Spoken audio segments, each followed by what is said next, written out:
Dead to Rights is all about extreme visceral combat. It's all about action, adrenaline. We have awesome violence. When we started working on Jack Slate at the initial concept stage, it was important to convey everything about his character and his abilities at a single glance. Jack Slate was an action hero and in many ways an action anti-hero.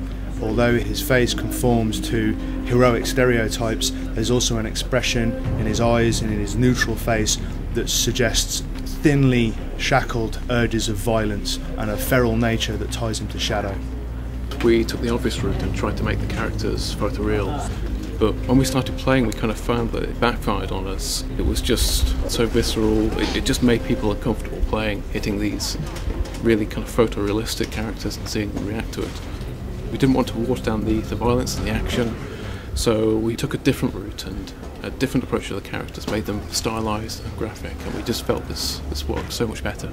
In terms of the palettes used, we went for a palette that suggested subconsciously a police officer, so we used blues, greys, cold tones and lots of black and white. He wears colours of authority even though he's dressed in plain clothes. With our characters, the gameplay is always the first consideration when it comes to designing them.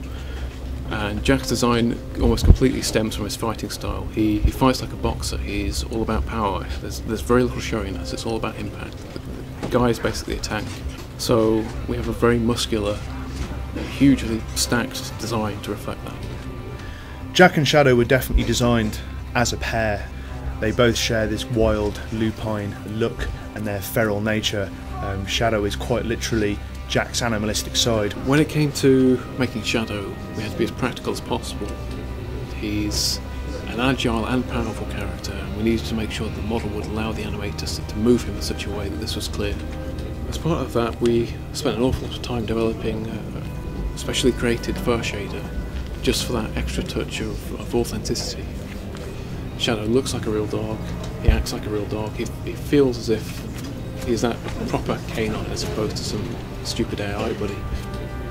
Shadow shares a palette to Jack. He's in black and white because he's a wolf Malamute, but also with lots of cold tones in his fur to link him to Jack visually.